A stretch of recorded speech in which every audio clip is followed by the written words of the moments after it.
Chapter 14, A Day in the City. Well, good morning, sleepyhead, her mother said to her as she came down the stairs.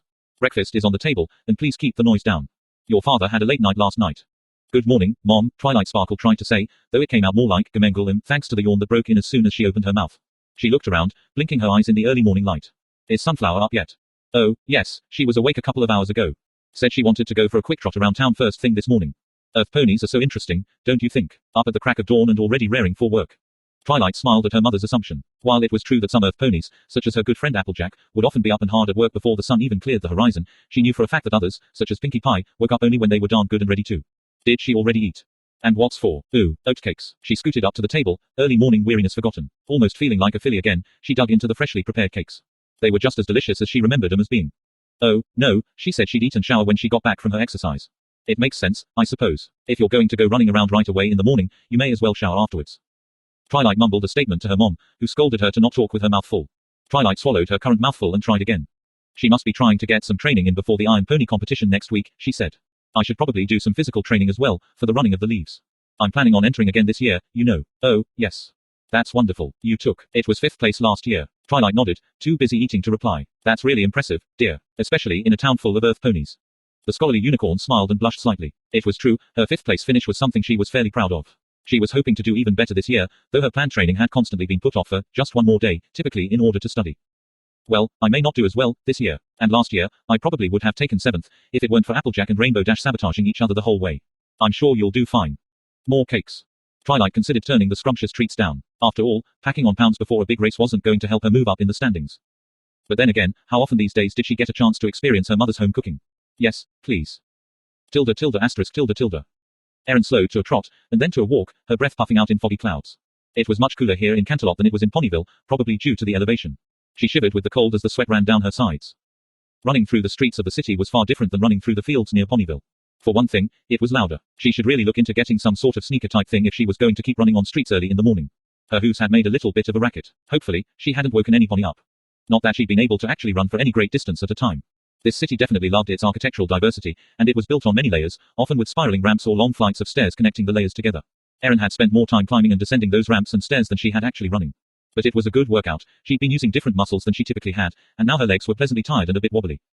The few early risers around town had stared at her oddly as she ran by, no doubt wondering what she was up to. It didn't seem like many ponies ran just for the sake of exercise. Though, to be fair, they generally led more physically active lives than most humans she knew, and even the adults liked to play games that involved lots of running and jumping. She hadn't seen many ponies that were overweight, that was for sure. She stopped in front of a large marble statue of a pony rearing up on her hind legs. The pony's wings were spread wide, and she had a crown on her head, just behind her large horn. The pony depicted by the statue was proportioned differently from other ponies as well. Taller, though there was no way of knowing if it were to scale, and with much longer legs and a relatively thinner frame than most ponies she'd seen. There was a definite air of majesty about this pony, with her flowing mane and tail. The look on the statue's face was one of serene wisdom and mild sadness. Erin wondered briefly if this was an accurate representation of Celestia, or if it was Luna, or some other winged unicorn that she'd never heard of. She looked around for a plaque of some kind, but was distracted by a sound or rushing wind and a blast of air from behind her. She turned, and saw an incredible sight. Hey, pony, the creature said. Saw you running around like an idiot, thought I'd come down and see what's up. Or, were you just that excited to see a statue of Celestia that you had to run all the way to see her? You're a griffin, Erin said, pointing with a hoof. The yellow eyes in the bird-like face rolled with contempt. No, really. What was the first clue? Genius. Sorry, Erin said. I've never seen a griffin before. I'm just, wow, you look so cool. The griffin grinned. How does she do that with a beak? Erin wondered and preened slightly. I guess you're not so dumb after all. Name's Greta, by the way, she said, holding out an eagle claw. Erin gingerly extended a hoof, which was firmly clasped and shaken. I'm part of the envoy from the Griffin Kingdom to Equestria. Sunflower, Erin said, warily eyeing the large, wickedly sharp talons encircling her fetlock. I'm just a tourist from Ponyville. Oh. And what were you running around for? Greta asked, releasing Erin's leg. Just exercise. I like running. Wow. Ponies are weird, Greta said, laughing. Yeah, I guess we are, Erin said, grinning back awkwardly. Here was another talking and sapient non-human species, even more different than ponies or cows. And she couldn't help but stare at her. The griffin was everything she thought she would be when Erin had first read about them, as they'd been described in mythology. Greta had an eagle-like head with a fiercely curved beak, large white wings and enormous front talons in front, and a golden, heavily muscled lion's body and rear legs. She looked fierce, even when smiling seriously. Erin thought, how does she do that with a beak? Erin would have expected it to look strange, as if it had the parts of two different animals joined together, but it didn't at all. Greta looked like a single, homogeneous creature, blending seamlessly from feathers to fur. There was no awkward joining of parts, no specific part of her that she could point to as the exact spot that she changed from eagle to lion. So, Erin said, as the silence started to get long enough to be awkward. If you don't mind my asking, what's it like in the Griffin Kingdom? More or less a lot like here. We even have a few ponies that live in our borders. It's a lot drier, though. Less hills, except right up by the mountains. Lots of open grasslands. That's where we do most of our hunting. Erin nodded, and then noticed that the griffin was giving her an odd look. What's wrong? She asked. You're not going to freak out about us hunting. We eat meat, you know. Most ponies get all creeped out when we bring that up. No, it doesn't bother me at all, Erin said, to Greta's apparent disappointment. As long as you don't eat ponies, or other things that can talk, why should it matter to me? Then she thought about that for a moment. You don't actually eat ponies, do you? Ha. No, it's against the law to eat anything intelligent. So, no, griffins haven't eaten ponies for, I'd say at least a couple hundred years. Aha, there's the look I was hoping for. Erin smiled weakly, hoping that Greta was just trying to get a rise out of her, but queasily suspecting that she wasn't. So, Griffin Embassy, what do you do there? She asked, trying to change the subject away from diets. I'm just a staffer. I take notes, file things, do busy work. Why so curious? It's a boring job. I like learning new things, Erin said. And I've never met someone who worked in an embassy before. Well, like I said, it's dull, Greta said with a wing shrug. I take notes at meetings. I do research on pony law or trade agreements, or on various financial reports. Sometimes I sit at the front desk and greet everyone who comes in.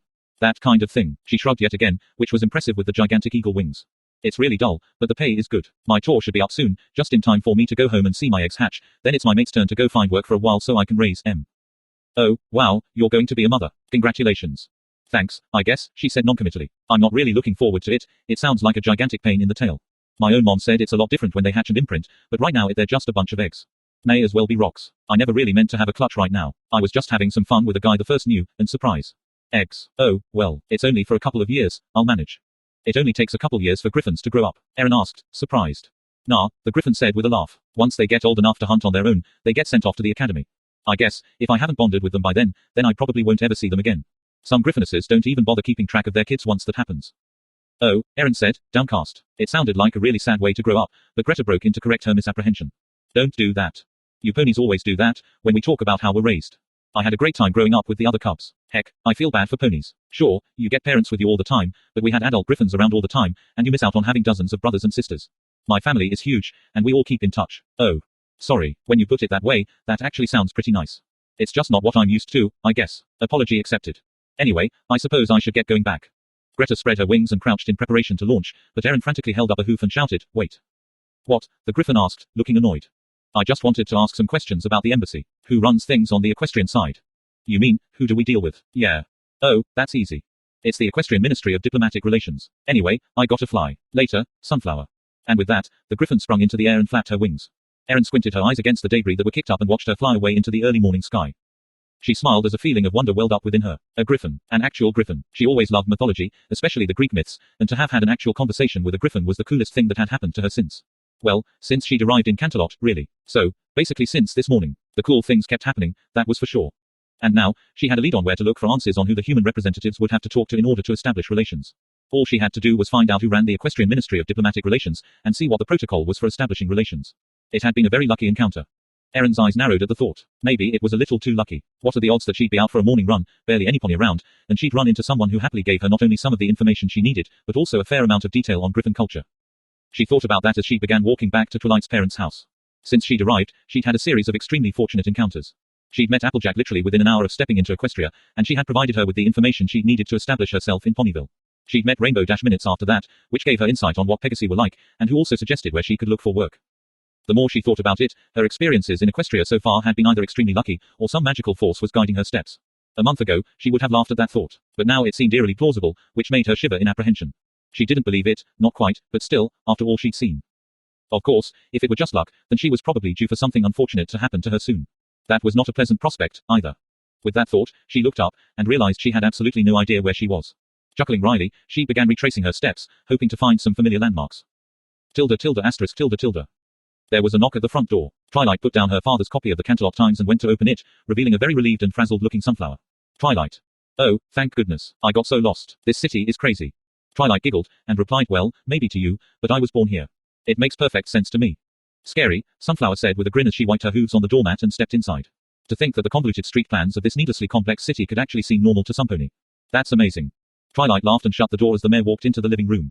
You've mostly missed breakfast, I'm afraid. My mom made oatcakes. There's still some batter left, though. I can make some up for you if you want. Though, maybe you should shower first. Well. Not to be rude, Sunflower, but you kind of stink, just a little bit. The Earth Pony Mare blushed a deep red and immediately excused herself to visit the washroom. Twilight shook her head in amusement, and then went to heat up the griddle. She had a respectable pile of cakes completed and stacked on a plate by the time Sunflower came out, mane and tail combed but still slightly damp from the shower. Help yourself.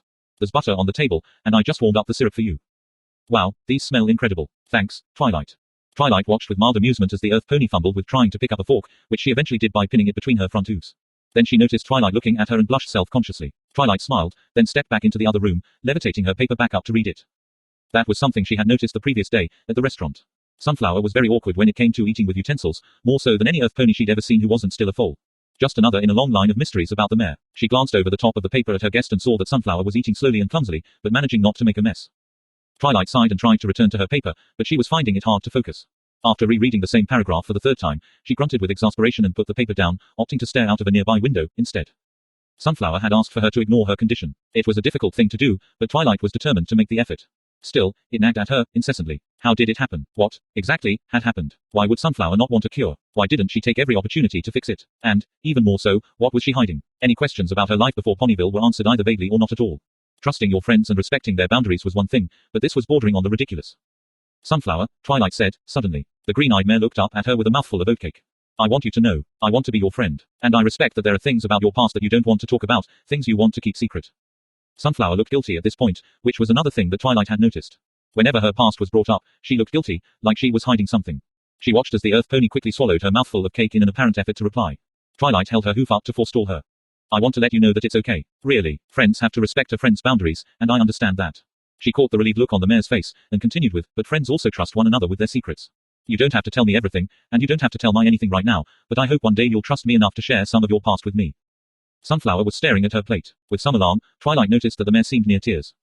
Wait, I didn't mean. Sunflower, don't be upset, okay? I wanted to let you know. You can trust me. I won't judge you and I won't think any differently of you, I promise. Don't. It was barely a whisper. What?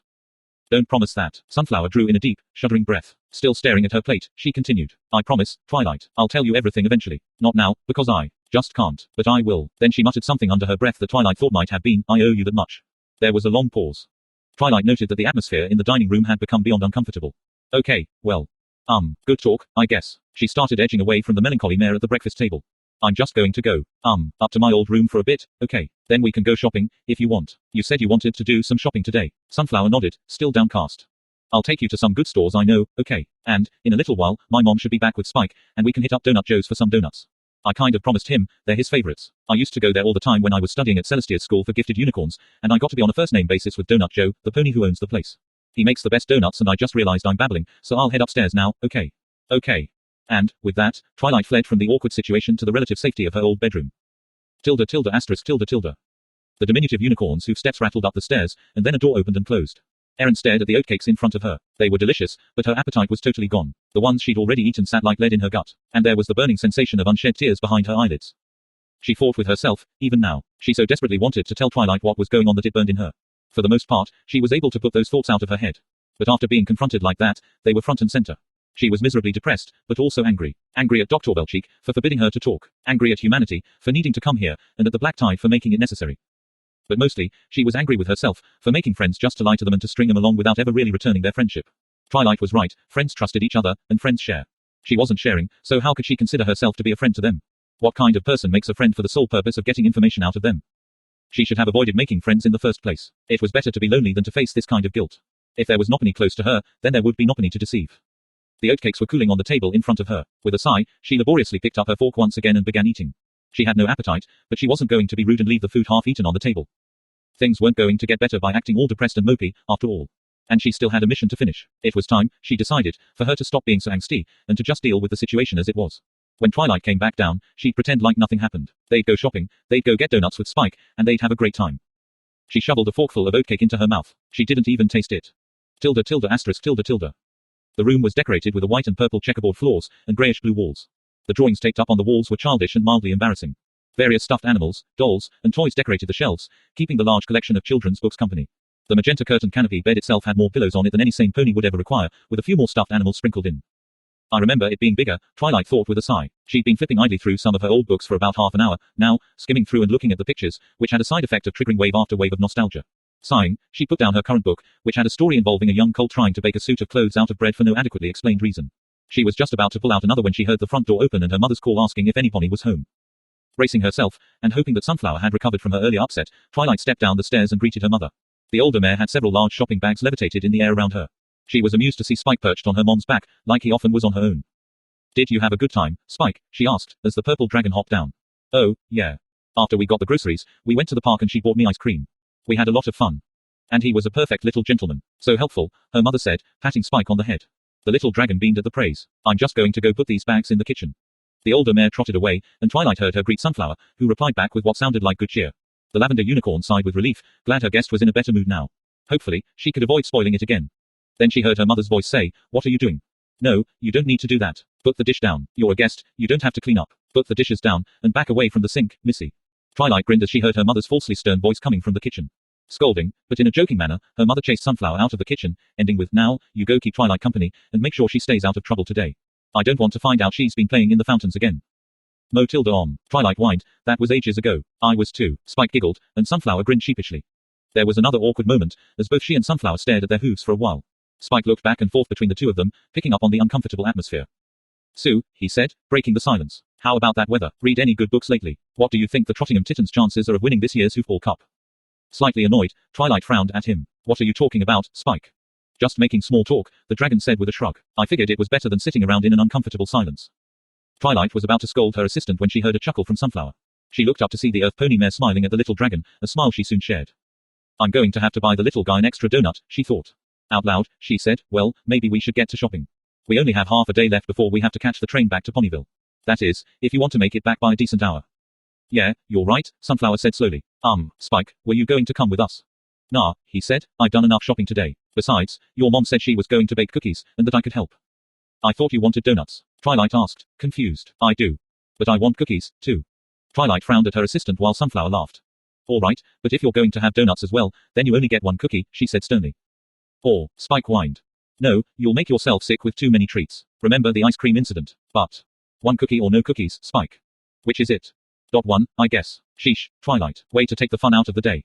"You're just a baby dragon, Spike. You need proper nutrition," Twilight said, putting her hoof down. "He's just a baby," Sunflower blurted, eyes wide as she pointed a hoof at Spike. "Well, duh," Spike said. "Did you think I was all grown up? Grown-up dragons are huge. Bigger than a house, even." "Wow, Sunflower stammered. "I did not know that." "Sure is a lot you don't know," Spike muttered. "Spike," Twilight scolded, but relented as Sunflower apparently found that funny. At least, the mare was laughing, though it sounded a touch self-deprecating. "You're right, Spike. There sure is," the light brown mare said. There was another pause, though this one was less awkward. Twilight cleared her throat, then said, "Well, should we get going?" "Sure," Sunflower said enthusiastically. "I'll go get my saddlebags." She trotted off to the guest room, and Twilight accompanied Spike into the kitchen, where her mother was just finishing up washing the dishes. Horn blowing, Twilight helped to dry them, finding pleasure in helping her mother do a chore that, when she was younger, she hated doing. Sunflower came back out of the guest room with her saddlebags on and wearing her straw hat, but not her dress. Horn blowing, Twilight opened the door, and both mares stepped out into the bright cantaloupe morning. The initial awkwardness had passed quickly, and Erin soon found herself honestly enjoying the experience of a more casual day spent in Cantaloupe with Twilight Sparkle. Last night had been informative but a little hectic. They had adhered closely to Twilight's schedule, rushing through the various items on the list in order to stay on track.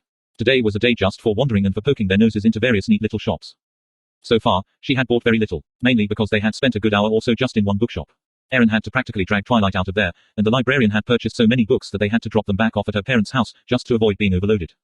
Then they had simply wandered and browsed. Erin bought a small emerald green hair clip that she thought would look good with Marigold's main color, and another red one that would look nice with her mother's. However, her rapidly dwindling supply of bits made her finally summon the nerve to ask Twilight a potentially risky question. "Twilight, this might sound stupid, but are gold coins worth anything here?" The unicorn blinked, looking confused for a moment. "Gold coins, like actual gold, but in coins. Noppany has used those for ages. We went on the bit standard in. Oh, I think in 745 AF. The bits we spend now only have a trace amount of gold in them, and the crown purchased back most of the gold coins over the years." "Oh, well.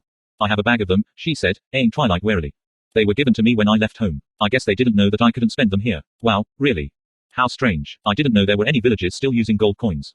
"Not using, really, we just had some lying around. It was a gift when I left, but nobody here or in Ponyville has been using them, so I felt weird about having them." "So, are they useless, then?" "I wouldn't say useless, but you can't use them to directly buy things, no." "Did you want to sell them?" Erin nodded, and Twilight started walking, saying, "Come on, we can take them to a jeweler and get them appraised. Maybe we can get some bits for you to spend."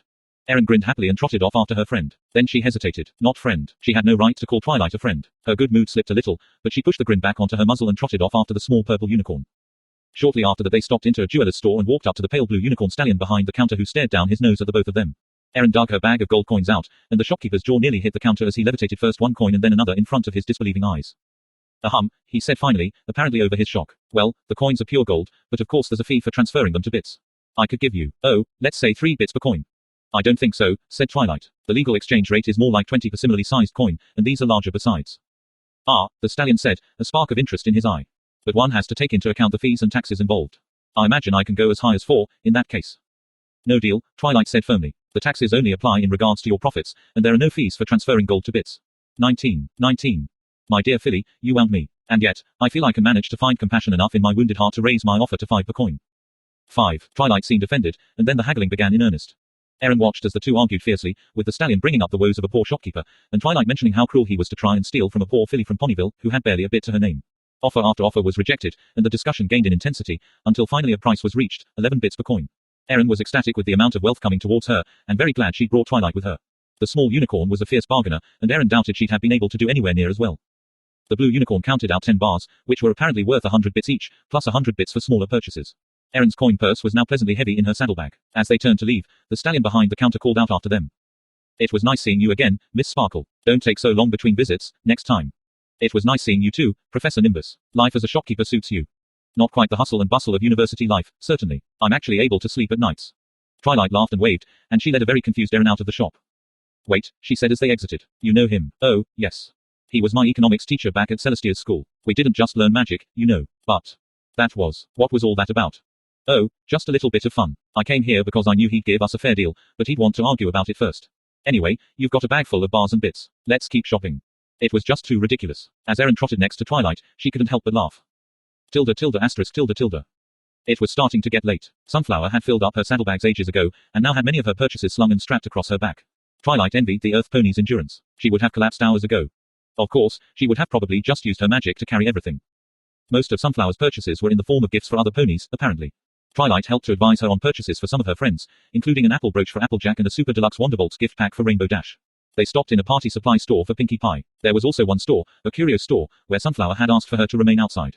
Obviously, that's where she was planning on buying gifts for her.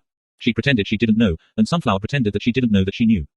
They stopped back at her parents' house, collecting Twilight's earlier book purchases and an excited Spike.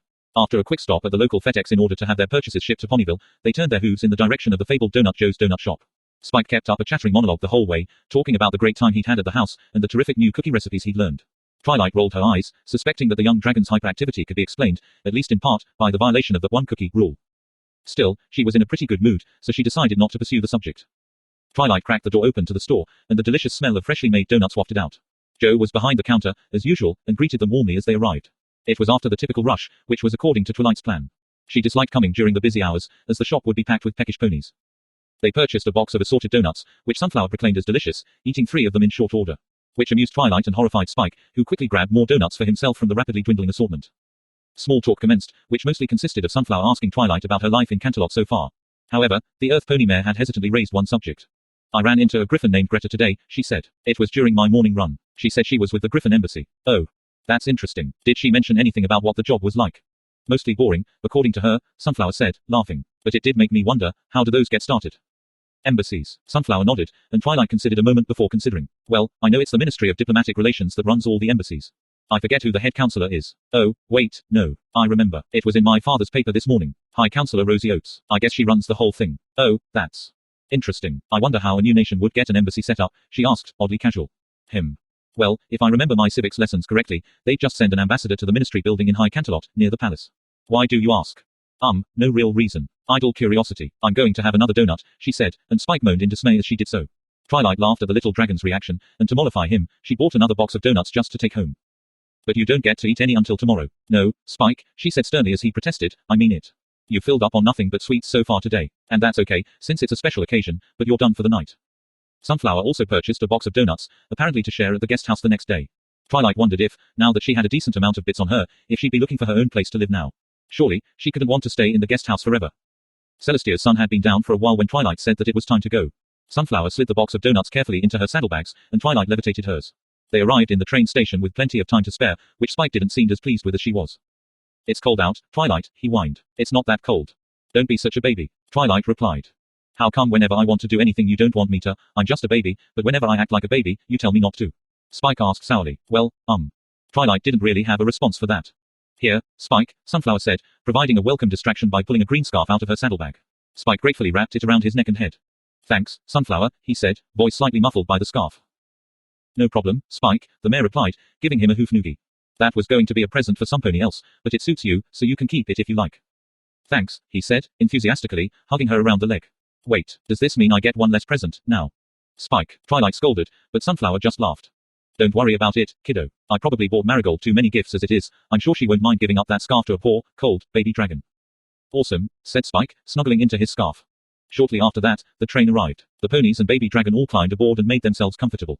A short while later, the train left the depot with a lurch, and they left Canterlot behind. Tilde tilde asterisk tilde tilde. Erin yawned hugely as she fumbled with the front door to the guest house. It was close to midnight, and she was asleep on her hooves. Making her way inside, she crept across the floor quietly, not wanting to cause a disturbance for any ponies in the house who were trying to sleep. She made her way into her room, divested herself of her hat and saddlebags, and promptly collapsed on the bed.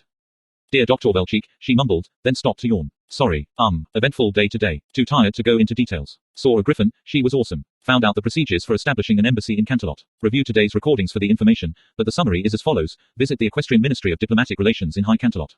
Ask to see a pony named High Councillor Rosie Oates. Also, gold is valuable here. We may be able to use it as a commodity for trade. Probably other stuff I should mention, but I'm so tired. This is Sunflower, blah blah blah, signing off and good night. Chapter 15, A Magical World. Indistinct and fuzzy light burned at her eyes. Or was it the semi-gelatinous liquid she was lying in? It was hard to tell. It was warm, but itchy. Her whole body itched and tingled uncomfortably, her skin twitching in reaction. She attempted to block the one source of discomfort, reaching towards the light to shield her eyes. But then she noted the fingers on her hand and stopped. She was very confused for a moment. Something seemed very wrong with that. She sat up and glanced down at herself. Naked. Was that a cause for concern? She couldn't recall. She was naked and sitting in a large tub of goo, which sheeted off of her as she stood on her feet, and then stepped out of the tub. Around her, various scientists smiled warmly, welcoming her back. She calmly regarded the large, bearded figure before her. Welcome back, my dear, Paul Velchik said. He held out a coat, which she shrugged into. Thank you, she replied, and walked away.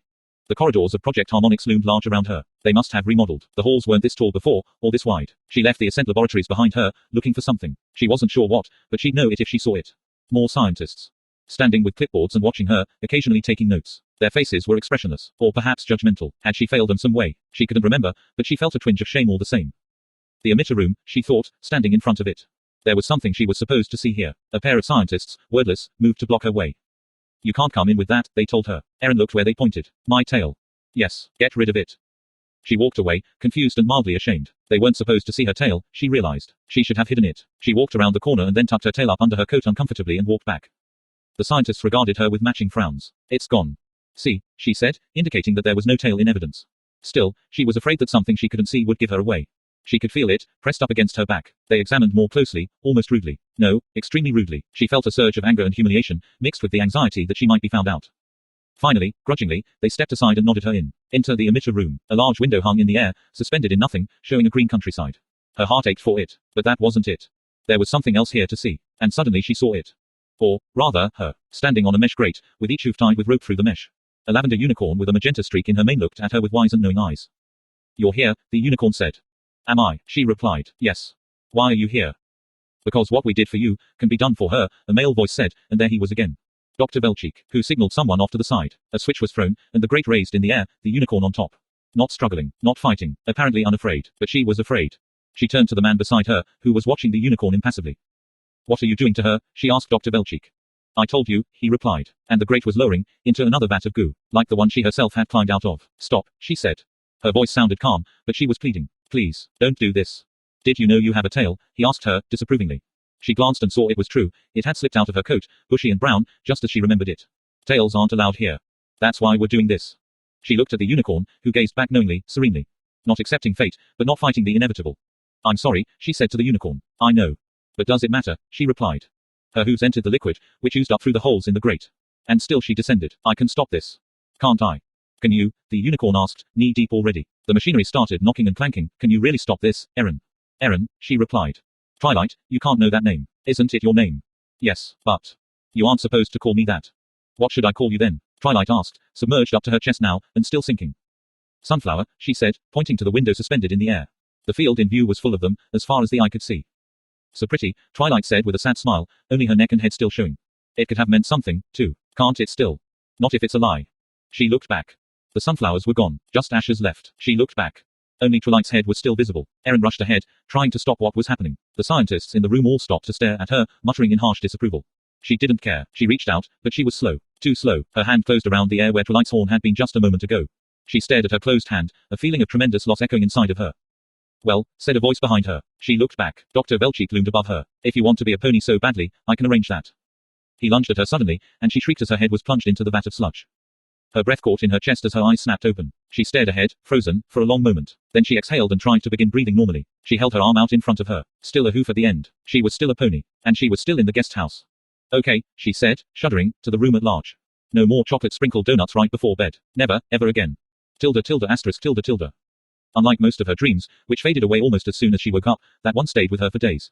She didn't need to be a psychiatrist to have a pretty good idea of what it meant, either. Upon Erin's return from Canterlot, she immersed herself in her day-to-day life as a pony. The days began to blend together, as each morning she would either struggle into her saddlebags or hitch herself up to the cart for her rounds. She worked as hard as she ever had, and the ponies of Ponyville often remarked to her how glad they were to get their packages so much sooner.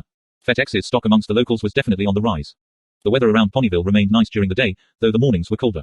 Erin noticed that the leaves of the local trees had rapidly started changing colors. The woods around Ponyville were a riot of reds, oranges and yellows, which did wonders for her mood. There was always something so nostalgic to her about the autumn. It had always been her favorite season as a young girl, playing in the piles of leaves around her house. The smell in the air, the sounds of dry leaves crackling under hoof, all of it reminded her of home, of her childhood. Also, it was nice to see that the seasons, unlike the weather, didn't need any intervention from ponies in order to behave normally. That reminded her, there was the Iron Pony competition this Saturday, wrapping up with the running of the leaves on Sunday, which was apparently a run through Whitetail Woods. Applejack and Rainbow Dash had incorporated the running of the leaves into their competition, which meant that whichever Iron Pony competitor finished before the others would get the most points, and they'd get even more points if they finished first overall. Erin found herself excited about the race, though her initial desire to prove herself equal to or better than the other ponies had faded considerably by this point.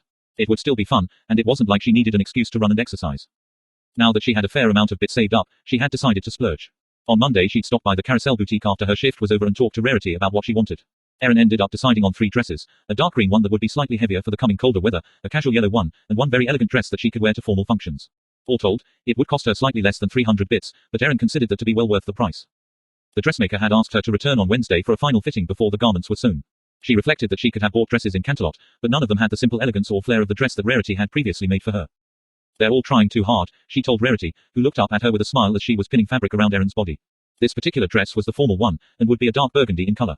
Erin's thoughts on commissioning the dress was simply that she wanted something nice in case the situation called for it. Not that she was thinking of maybe, possibly, sneaking into High Canterlot when the human ambassadors arrived in the next week or two. Of course not. It was unthinkable that she would disobey a direct order from Dr. Velchik. Of course, as a civilian, it was debatable exactly how much trouble she could get into for violating orders. She was reasonably sure she couldn't be arrested. Almost 100%. Well, maybe more like 90. Okay, 80. Maybe she could ask Celestia for asylum. No use dwelling on it, she thought, trying to put it out of her mind. This was an excellent choice of color, darling, Rarity said, as another pin levitated into place. And I agree. Simple elegance will always trump excessive and pointless frills. Though, I do have to say I enjoy a frill as much as the next mare. Erin smiled. She hadn't been too sure if she was going to like the unicorn when she'd first met her, but Rarity had an effortless charm about her that had simply put her at ease.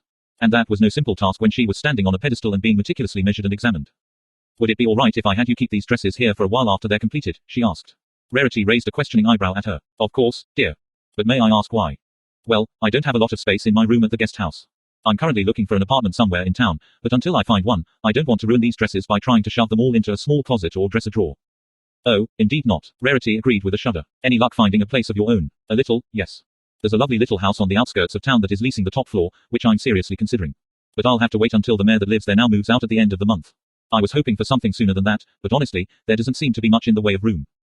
Erin wasn't sure what the future held. She was almost positive that her mission in Equestria would be over and done within a few weeks, and that she'd be returned to Earth. Once home, she'd be changed back into a human, and that would be that. But as eager as she was to get back home and to get the use of her hands back, she knew she'd miss this place, and all the ponies she knew here. Yes, it wasn't like that a year ago, the designer said, adjusting a hem and eyeing it critically before moving it again. Ponyville's population has grown by leaps and bounds in the last year, in large part thanks to the new railway to Canterlot. Oh. Well, the guest house is comfortable and inexpensive, at least. And the company there is good.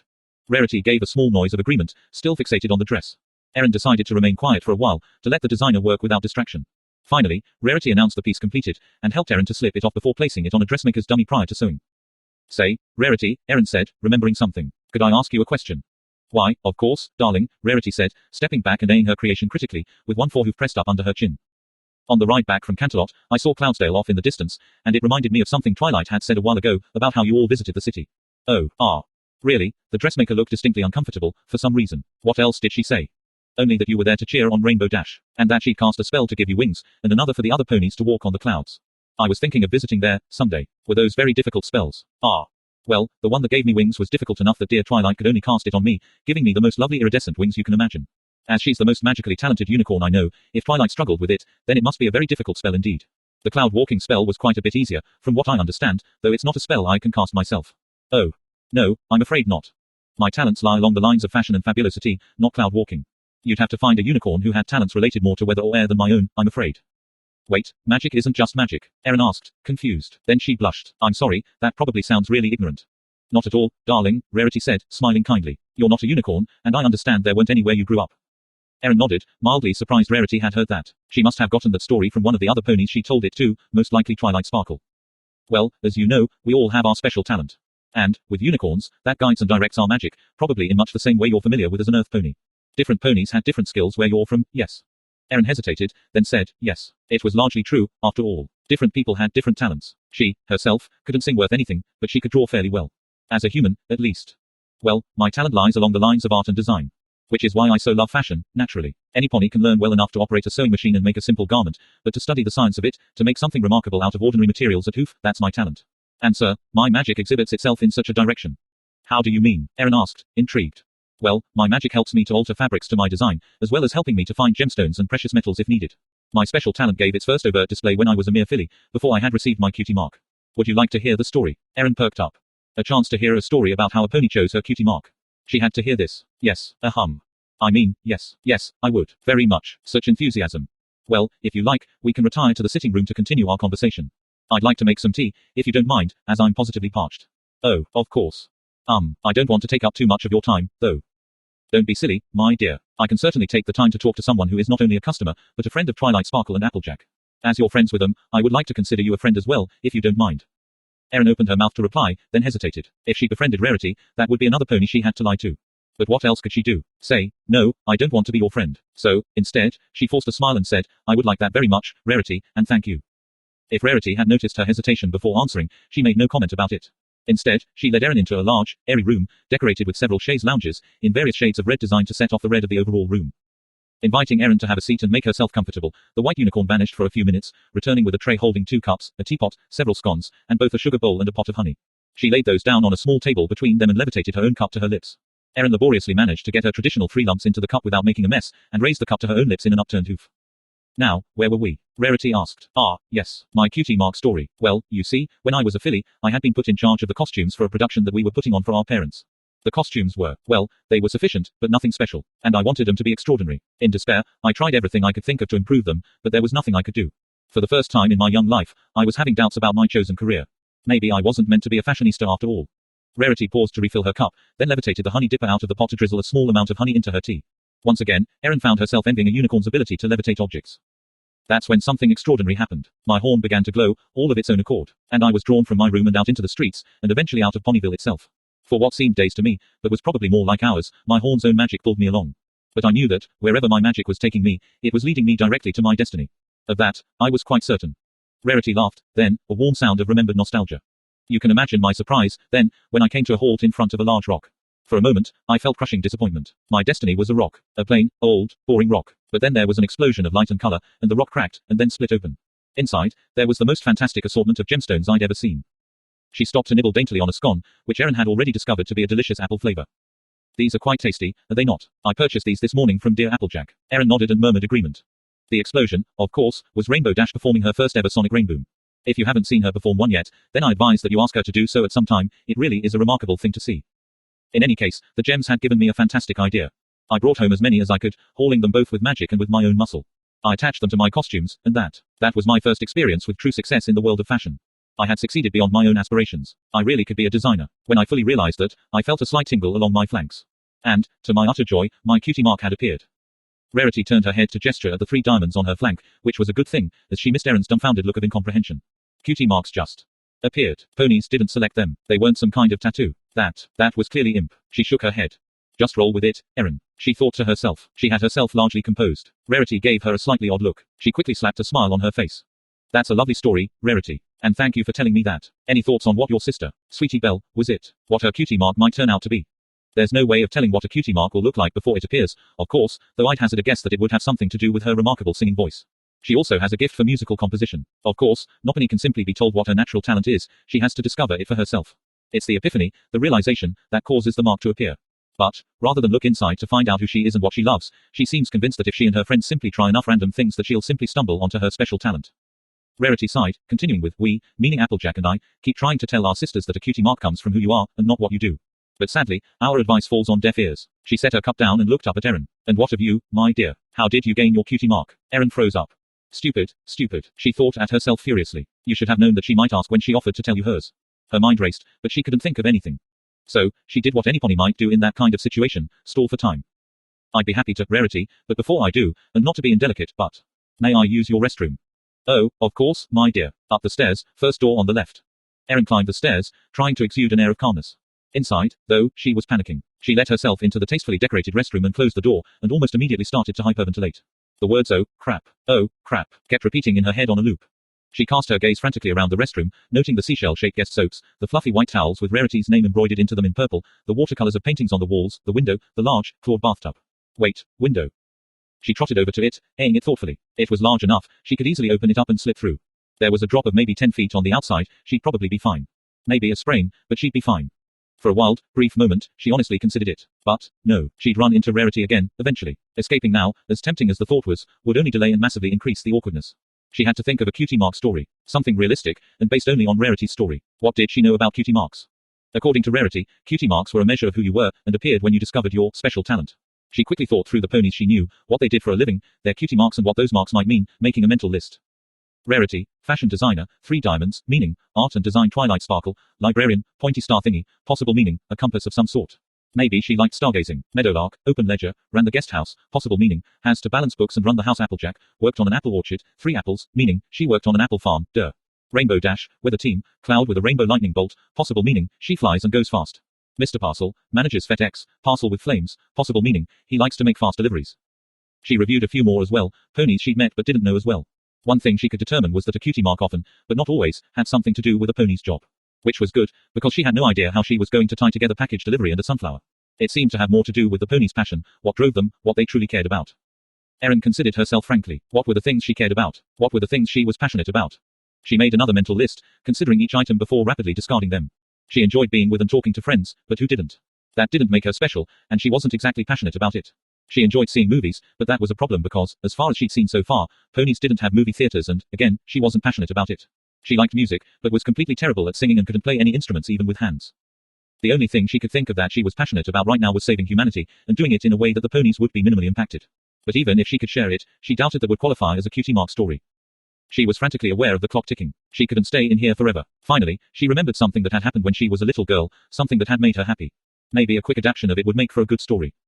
She left the restroom, flushing the unused toilet and running her hooves under the tap for a few moments before patting them dry on a towel, in order to maintain the illusion that she'd come up here for that purpose. She then went back downstairs feeling apprehensive, but not panicked. Rarity greeted her with a warm smile and refreshed her teacup for her. Erin climbed back on the chaise lounge and decided to just go for it. What's the worst that could happen? She thought, then shuddered as several unpleasant scenarios played out rapidly in her imagination. Well, she began, as for my cutie mark, when I was young, I was helping my aunt plant a new garden. She was very kind to me, and my favorite aunt. She would help me with all sorts of things, often watching me and my brothers when my parents were busy, and I wanted to help her for that reason. She was very important to me, you see. Rarity nodded, motioning for her to go on. I enjoyed being with my aunt, but I didn't enjoy gardening. In fact, I always really disliked it, and never wanted to do any gardening when it was a chore that my mother set for me. But this was different. It was for my aunt, who I loved, and I enjoyed helping her. Then I realized that even the most unpleasant of tasks can mean something more and bring you joy when you're doing it for some pony that you truly care about. And that's how it happened, for me. All of that was true, roughly speaking. Except, of course, that she hadn't received a cutie mark for that realization. She held her breath, hoping she hadn't messed up, but Rarity was smiling warmly. Erin breathed a sigh of relief. Had she passed this test? That was a lovely story, darling, Rarity said, and quite a valuable lesson. Something I've often felt myself, as the element of generosity. Erin stared blankly. The who or the what, now? She just smiled and nodded at the mare as if she knew what she was talking about.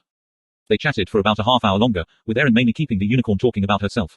Which was not, unsurprisingly, very difficult. All she had to do was ask about recent pony fashion trends. After a while, though, Rarity called an end to the conversation. It's been a lovely chat, Sunflower, she said, standing up. I do hope you don't mind, but I have quite a few things I need to finish up tonight. Not the least of which is the sewing of your dresses. Oh. Of course, Erin said, scrambling up to her hooves, bumping the table lightly in the process. Fortunately, nothing broke. You should be able to pick the 3 of them up on Friday any time after opening, if you like. Or, of course, you may leave them here until you need to wear them or until you find a place of your own to live. You are paid in full, after all. Thank you, Rarity. If they get to be in the way, please let me know and I'll find a place to keep them. Oh, nonsense, she replied with a wave of her hoof and toss of her head while walking with Erin to the door. I can keep them here indefinitely. If nothing else, I can show them to customers as a display piece. That, you could, Erin replied, smiling. Well, thank you for the lovely time and the wonderful conversation. I really enjoyed it, and look forward to doing it again, when you have the time. Having reached the doorway, they said the goodbyes, and Erin trotted back to the guest house in high spirits. *****. The enormous private study had a large map of Equestria pinned to the only part of the walls lacking windows or not covered with tall, dark-stained oak bookshelves. The bookshelves were ancient, and as solidly built as a mountain, which was fortunate, because the books in the shelves ranged from thin to massive. Many of the tomes had old-fashioned bindings and titles that were, in some cases, written in languages that had been extinct for centuries. Scroll racks dotted the floor, some holding dozens of ancient, yellowed rolls. The number was dwindling every year, as unicorn scribes very carefully took the typically delicate scrolls off of the racks to transcribe the contents into a book. Even the books themselves were occasionally being rewritten, as even the best preservation spells could only preserve them for a few centuries. During the day, the large glass roof and windows let in plentiful light. But at the moment, with the sun having long since set, the light was provided by several dozen gas lanterns around the room. Not that she needed the light. For her, the moonlight alone would have provided more than enough to read by. Even starlight would have been sufficient. However, she was expecting company, and it would be rude and nonsensical to make her guest stumble in the dark. And rude, and nonsensical, were 2 words that could never be used to describe Celestia. She gazed at the map on the wall, deep in thought. She'd been troubled lately. Her sister had been, as well. But Luna was busy at the moment with the duties of the night and would be unable to join them. There were a swarm of meteors that she had carefully guided towards Equestria for the last several months in preparation for the meteor shower she'd intended tonight for her small but devoted collection of stargazers.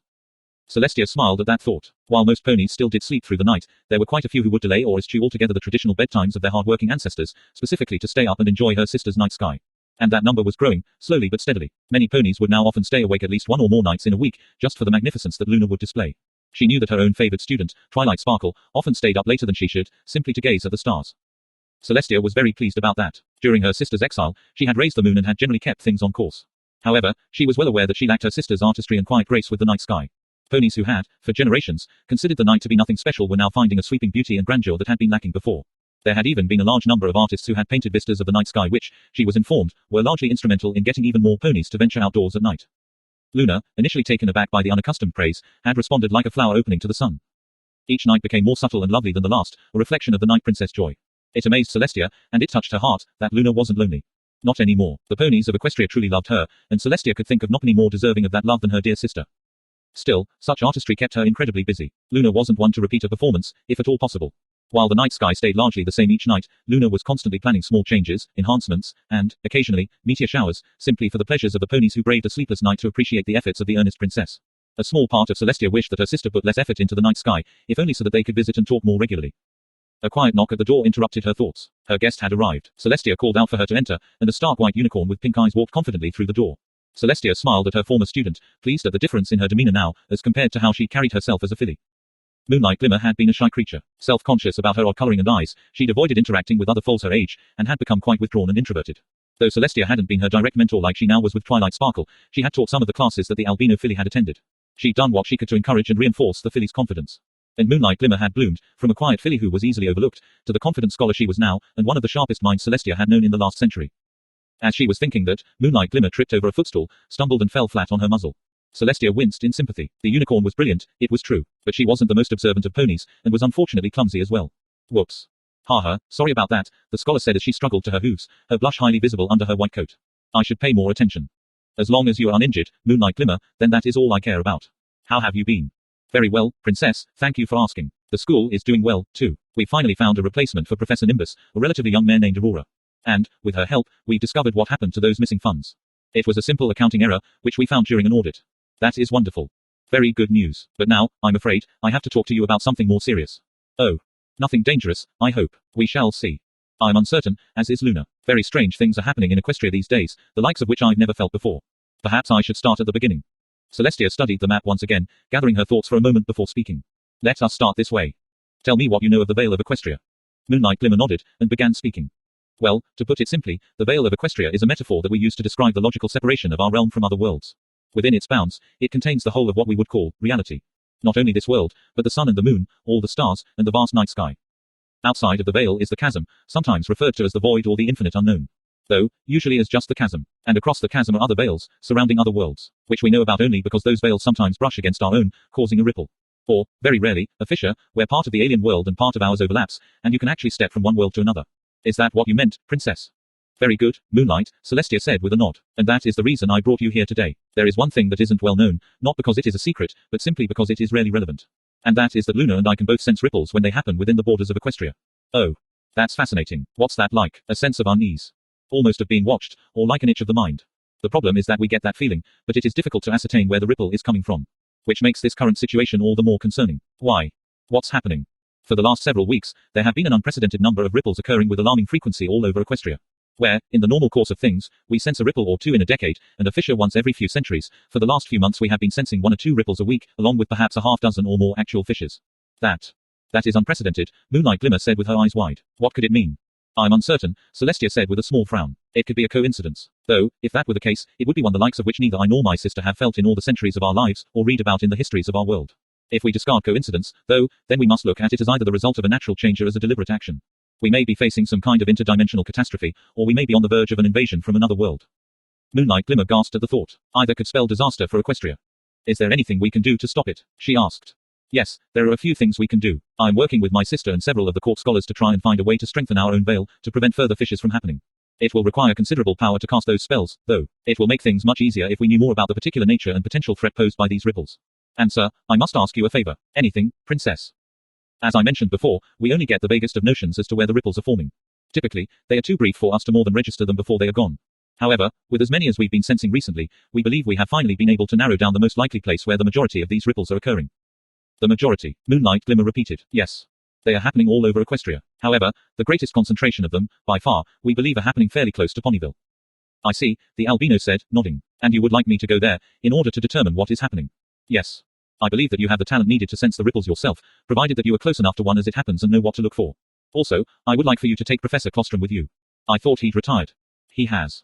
But he is also the most learned scholar on the subject of the Veil of Equestria alive today, apart from my sister and myself. I will be visiting him in the morning to ask him if he'd care to undertake this journey with you. It would be nice to have him along, Moonlight Glimmer replied sincerely. I haven't seen him in ages. Will he be up for the trip? You will have the use of my royal carriage, as well as a number of royal guards and a select group of support personnel. This will include a nurse to care for the good professor, should he decide to take this trip. He will, the white mare replied with confidence. That old stallion could never resist a mystery. What is it you would like us to do when we're there? Simply, I would like you to look for any anomalies that you can find. Try and see if you can track down any trace of a ripple or a fissure, or of any odd creatures or items that may have come through. And, if you find anything alarming or out of the usual, I ask that you send a scroll to me right away. Anything you discover could help us to determine the nature of any potential threat, and try to find a way to counter it. Of course. We have booked all of the rooms at the Ponyville Inn, starting on Saturday. Will that be enough time for you to be ready? The albino mare nodded. I will begin packing immediately when I get home. I have some specialized equipment I would like to bring. Very good. Unfortunately, I have a few matters of state to wrap up before I can leave the castle. I am hoping I will be joining you in the middle of next week. However, once I join you in Ponyville, our search for answers will increase rapidly in pace. For the first few days you are there, I expect that you will settle in and make yourself comfortable. I have already sent a letter to Twilight Sparkle, both to let her know what is happening and to let her know that you are coming, and I have asked her to assist you in any way she can while you are there. Oh, that's right. Twilight lives in Ponyville now, doesn't she? Yes, she does, Celestia said with a fond smile. And the other elements of harmony, as well. I pray we don't have to use the elements, but it's nice to know they'll be on hoof if they are needed. Moonlight Glimmer chuckled briefly. Celestia shot her a questioning look. Oh, sorry, the professor replied. I was just thinking of what an odd coincidence it was. Twilight visited me at the school just last weekend. Oh, Celestia was surprised, and, if she must admit, a little hurt that Twilight had visited Canterlot but hadn't stopped by the castle. Typically, the earnest unicorn would try and spend as much time with her as Celestia's schedule allowed. Yes. She stopped by to ask me about a book she was writing. Twilight is writing a book. What is the subject, if I might ask? Oh, it's apparently a work of fiction. I know, Moonlight Glimmer replied to Celestia's surprised reaction. I thought it was unusual as well. Dear Twilight loves to read stories, but I'd never have imagined her as one to try her hoof at writing anything other than non-fiction. If there's one thing I've learned, it's to never assume you know everything about any pony, Celestia said with a warm smile. Well, Twilight Sparkle is writing a work of fiction. I look forward to reading it. Did she happen to mention what it is about? Well, that's the thing. The subject she wanted to write about was impossible. See, she's recently learned that she can sense the magical fields of Equestria, and her thought was to write a story about a mare who was completely separated from the field. As in, no magic at all. Celestia felt a moment of vertigo as pleasure at hearing that her prized pupil could sense magical fields quickly turned to an icy dread at the subject she had chosen to write about. Did Twilight say why she wanted to write about such a thing? Not really. I believe she just said that when she realized that she could see this magical field through everything, she wondered what it would be like for a pony to not be a part of it. Celestia was concerned. It was plausible that Twilight had simply come upon this idea herself, but it was an unwelcome coincidence that she would have this idea at the same time an unprecedented number of ripples were appearing very near where the unicorn lived. Also, Moonlight Glimmer, as knowledgeable as she was about magical biology, was wrong about one thing. It was very possible for there to be a pony with no connection to the magical field of Equestria. I believe that there are a few things that I can clear off of my schedule after all, Celestia said, without a hint of her concern showing. I should be able to join you this Sunday. Tilde tilde asterisk tilde tilde. Erin was just making her rounds outside of Ponyville on Friday when she heard an earth-shattering roar coming from uncomfortably close to her location. Once she'd gotten over being startled, she trotted ahead, pulling the laden delivery cart behind her. With Ponyville within easy sprinting distance, she felt reasonably safe in investigating the cause of the noise. As she got closer, she heard a single scream in the distance. She froze for a moment, and then quickly pushed the cart's yoke off of her. She ran in the direction of the scream, wondering frantically what was going on. As she ran, 3 terrified ponies ran past her, heading towards town, but none of them stopped to respond to Erin's questions as to what was happening. Now extremely nervous, but wanting to help any ponies in distress, she continued cautiously on towards the original roaring noise. Slowly, she crested a hill and immediately saw the cause of both the roar and the terrified fleeing ponies. She stared in stunned amazement at the creature stalking across the ground some distance away from her. The first thing she noticed was its size, easily the size of the average Ponyville house, and with great leathery wings folded across its back. A reptilian head, brightly scaled in a blood red, poked out beside one of the wings, and Erin's disbelieving mind initially labeled the creature as a dragon. But that wasn't what it was, she realized a moment later. A dark black goat-like head lifted up opposite of the first one. And another massive roar bellowed out of the center head, that of a lion. A lion head large enough to eat a pony in 2 bites, if it wanted to. The beast snuffled along the ground, occasionally scratching with its lion-like front paws. Its rear quarters, covered in coarse black hair, resembled that of a goat. Erin could only stare at it. A strangely calm corner of her mind informed her that this was a chimera, from Greek mythology. What else could it be? And, quite obviously, it was a predator. The beast's appearance struck something primal in Erin's psyche, striking her down to the basic reactions that any mammal will have to the sudden appearance of a creature that it knows will kill and eat it the moment it has a chance. She was trying to force herself to flee, but her hooves felt cemented to the ground. She had to run before the chimera noticed her, but the creature had the scent of something else, she noticed. She cast her gaze along its path and saw that it was heading towards a large boulder in the field. A boulder behind which cowered at least 2 fillies that she could see. One of the fillies had a yellowish coat with a red mane. Marigold. Her mind shrieked in a panic. With a massive surge of adrenaline, her hooves came unstuck, and she was running faster than she'd ever run before. Her hooves seemed to barely touch the ground as she ran, focused solely on getting to the fillies behind that rock before the chimera did. As Erin ran, she became vaguely aware of a tolling bell sounding behind her. Ponyville had set off the alarm, but at this distance, there was no way that help would arrive soon enough. As she ran, she tried to scream, shout, anything that would draw the monster's attention away from its prey, but her terror had locked her throat up tightly, and all that came out were ineffective squeaks. Still, she ran, barreling towards the massive predator for all she was worth. The head nearest her, the goat's head, looked at her in dull-eyed confusion while the dragon and lion head remained focused on the boulder. The creature had the scent, now, and it knew where its prey was hiding. The chimera reared up, and its massive paws slammed down upon the boulder. All 3 heads focused on the fillies below, and time seemed to slow down for Erin. She felt like she was charging through molasses, and she suddenly remembered her dream. Of trying to save Twilight, her hand closing just moments too late. Despair wrenched through her and tears of frustrated desperation streamed unnoticed from her eyes as she tried to run faster, faster. The 3 fillies backed away from the monster with terror-widened eyes, and Erin barely registered that the filly she had mistaken for Marigold was, in fact, Apple Bloom, with her 2 friends Sweetie Belle and Scootaloo. The dragon head reared back, inhaling deeply for what seemed like minutes, then darted forward as a tongue of orange flames shot out towards the helpless fillies. Erin finally found her voice, shrieking in dismay. The strength went out of her, and her legs tangled around each other. She fell, tumbling and rolling, to the ground. Erin pushed herself up unsteadily, dreading to look towards the fillies, but hoping beyond hope that they were somehow still okay. She looked, and saw a sight that struck her to her very core, shifting something profound deep within her soul. Twilight Sparkle was standing in front of the fillies, unburned and unafraid. From her horn came a nimbus of lavender light, bright even in the noon sun. Legs planted firmly and squarely on the ground, the unicorn stared defiantly at the confused chimera while the 3 fillies, unharmed but clearly still terrified, huddled behind her tail. Girls, get close to me, the unicorn commanded. Erin suddenly realized that she was much closer to the beast than she'd realized if she was able to hear the unicorn speak so clearly. The 3 fillies grouped themselves under Twilight's legs, clutching at them like a drowning man would clutch at a life preserver. The unicorn's horn began to glow, much brighter than Erin had ever seen it glow before. The chimera, sensing that things were going amiss, growled in frustration, and the dragon head shot a gout of flame that was much more intense than its previous one. Erin watched with stunned amazement as the flames sheeted over and around of a dome of lavender light that suddenly sprang up around Twilight and the terrified fillies. The goat head bleated in confusion while the dragon and lion heads snarled with annoyance. A massive, wickedly clawed paw reached out, but from Twilight's horn there came a sudden burst of light so bright that Erin reflexively lifted a foreleg in front of her eyes to protect them.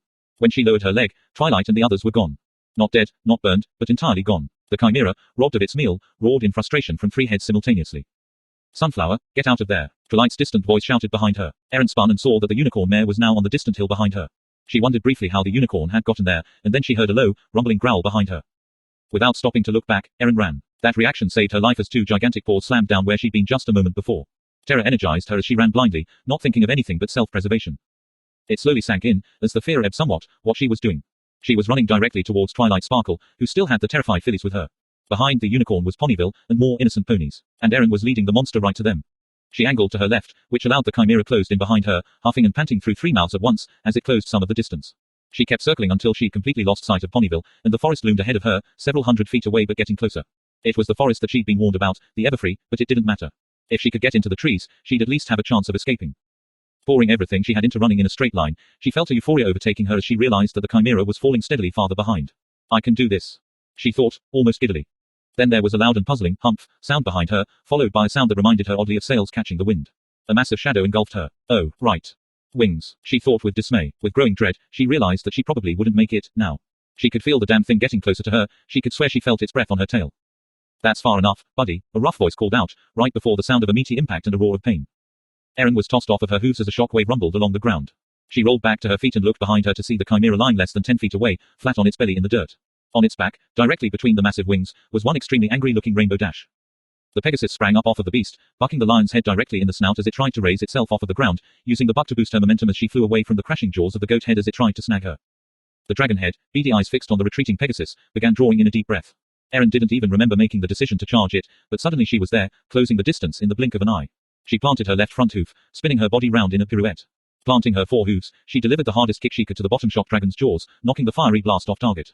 Then she ran, getting some distance as the scaly head flopped to the ground, unconscious.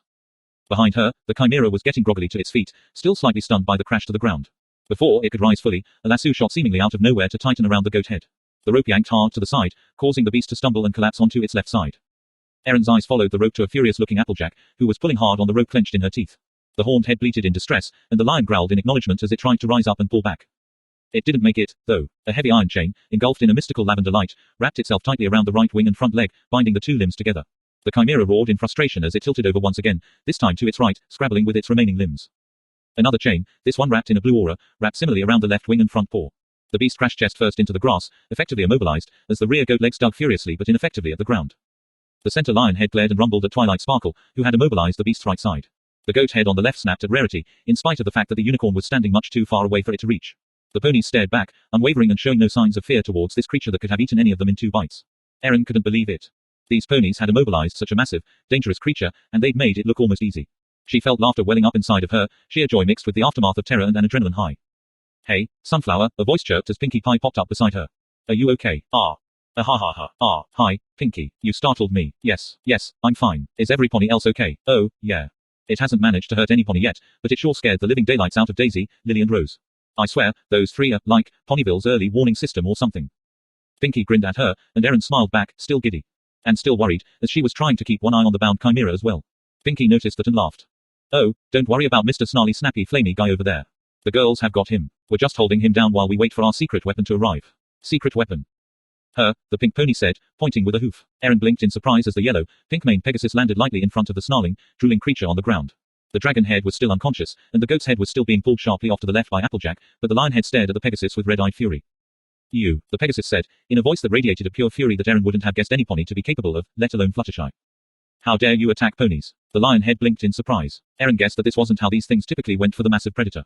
You tried to eat the cutie mark crusaders. You almost burned them up. How dare you? Fluttershy marched, stiff-legged, towards the lion head. The goat head rolled its right eye towards the proceedings, trying to see what was going on. The lion head suddenly darted forward, trying to catch the Pegasus in its jaws, but Fluttershy had stopped just out of range. The wickedly sharp teeth missed her by a hair's breadth as the jaws snapped shut on the air before her. Fluttershy didn't even flinch, and Erin could see real fury in the formerly timid Pegasus' eyes. You will stop, she said, in a voice that brooked no argument. The lion head blinked in confusion, then lunged forward again, still missing the winged pony. Fluttershy's eyes hardened even further, if that was possible. You will listen to me. Do you understand? Ponies are off limits. They are not on your menu. Not now, not ever. You are to never hunt any creature that can talk. If you do, I will find you. Wherever you are, I will find you, and I will not go easy on you. Do I make myself perfectly clear? The lion looked at her with disbelieving eyes, and with no small amount of confusion and, amazingly, fear. Fluttershy took several steps forward, and was now well within range of the creature's jaws. The lion head drew back in shocked surprise, but Fluttershy didn't stop until she was almost nose to massive nose with the leonine head.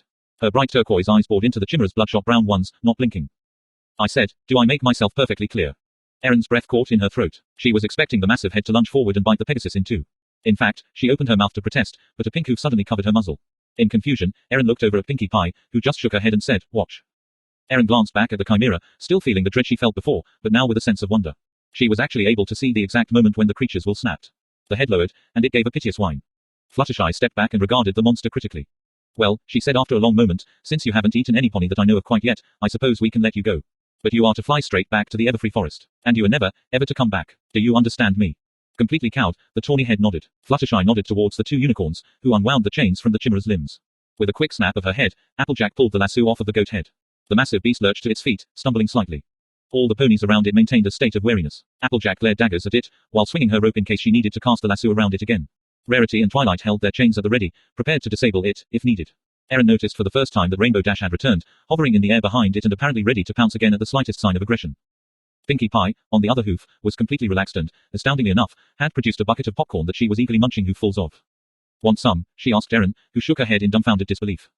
The Chimera gave a tentative growl, halfway between a challenge and a question. Applejack and the 2 unicorns tensed, but Fluttershy didn't even blink. She simply stared at the beast and said one word. No. It sounded like a dismissal.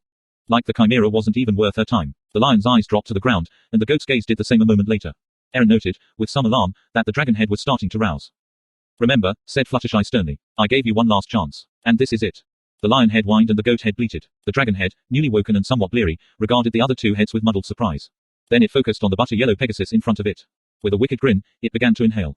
Fluttershy didn't even react, simply standing her ground with her wings spread.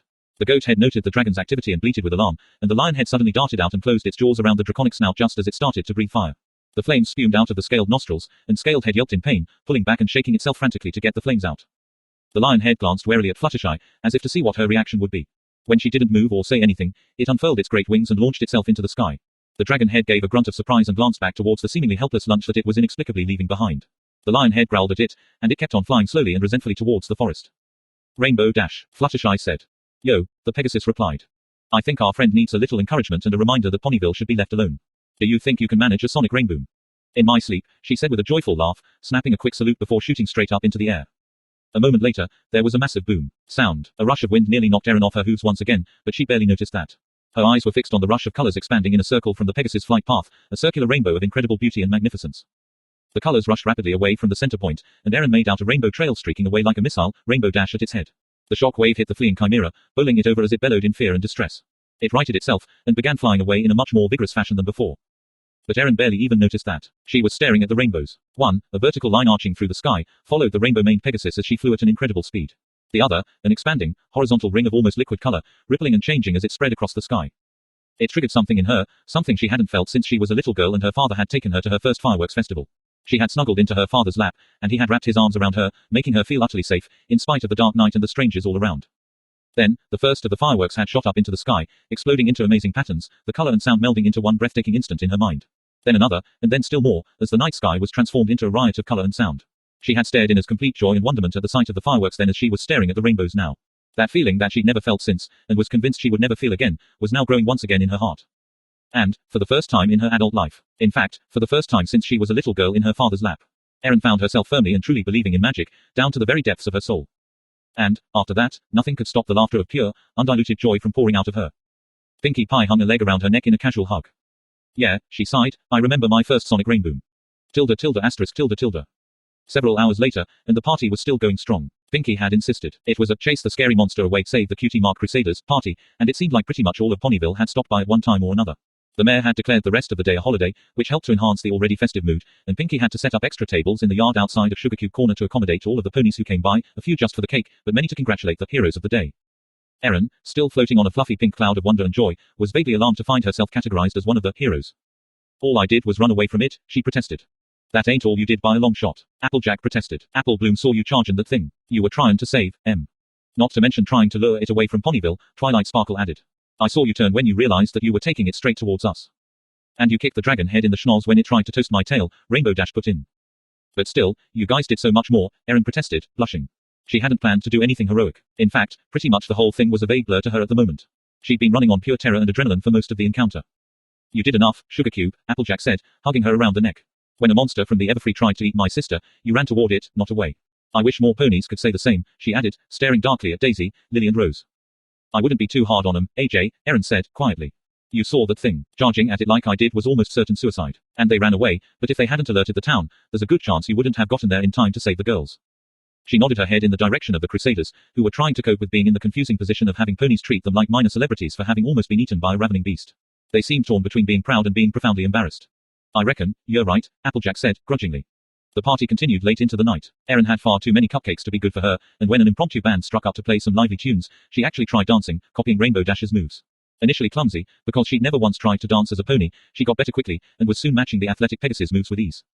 The revelation that the magic of Equestria was in some way real had washed away a great deal of Erin's stress. She felt like she was fully awake and aware since the first time she'd walked through the portal into this place. And, though her earlier joy at the sonic rainboom had dimmed, it hadn't gone out. The embers were carefully banked in her heart, and would burn there for a long, long time. Not to say that magic didn't work alongside some sort of scientific principle. Erin decided, right then and there, that she would spend the rest of her life studying the magic, provided that the ponies let her stay. Assuming Twilight Sparkle forgave her for her deceit, maybe they could even work together on it. It was a worry for another time. Tonight, everything just seemed perfect. She lost herself in food, in dancing, laughing and talking. She even sang along with the other ponies, finding out that her singing voice was just as bad as it was when she was a human. And, all the while, she held on to the revelation of magic in her heart, like a precious secret flame. Tilde tilde asterisk tilde tilde. It was the sunlight that gave it strength. That was very ironic. The probe tried to fly. But 2 fans were damaged, and one had been snapped completely off. With only one fully functional fan, it had zipped awkwardly into the air in a wicked curve, slamming into the cave wall. Limbs of Shadow darted frantically to catch it before it fell. The shadowy creature pinned the device to the ground, studying it warily. It wasn't sure what to make of it. In some ways, it seemed alive, but it was clearly artificial. It extended its mind towards the probe, and was amazed to find a kind of intelligence there. A very simple, highly structured mind, rather like the mind of an insect, though vastly larger and more complicated. It felt a moment of amusement. A mind, living, yet non-living at the same time. The ironies kept coming. It poured more of its awareness into the probe, pushing and prodding, until it finally found a way in. It removed the shadowy appendage, keeping it on the ground, as it was no longer needed. The probe lay there, motionless. The creature concentrated briefly, and the panels on the back of the device adjusted. It felt a fierce joy. Success. It concentrated again, and the fan whirred to life, and then stopped again on command. It noted that the device had senses, of a sort. It found itself looking through the thing's eye, at the interior of the cave. It heard through its ears, wherever those might be located. And a host of other information, very little of it making sense, but still there. It was wondering how best to use the new toy when it noticed something odd. With all of the new information coming towards from the probe, the creature had been too distracted to notice a pulse. It happened fairly rapidly, some sort of touch, for lack of a better word. Something outside the cave kept touching the device on the floor, and the device was sending out its own pulse, as well. Excited, but terrified of being disappointed, it cast its mind along with the pulse the device was sending. For the first time in longer than it could remember, a part of its mind was outside of the cave. A small part, the pulse could only carry so much of it, but still. The joy the creature felt was sublime. Freedom. Even only a taste of it was enough to make it nearly lose its grip on the probe in its excitement. Frantically, it calmed itself, and kept extending its mind along the pulse, until it found the source. The source was another device, identical to the one his mind dominated in the cave, though undamaged. It was, at best guess, perhaps a half-mile away. It flooded as much of its mind as it could into the device, overwhelming it much more quickly than the first one, thanks to the familiarity it had gained in that first possession. Terrified of damaging the second probe, the creature simply let it hover in place. It was wondering what to do with the thing when it suddenly became aware of something amazing. There were more pulses, identical to the one that the first probe had sent out. They came from all over.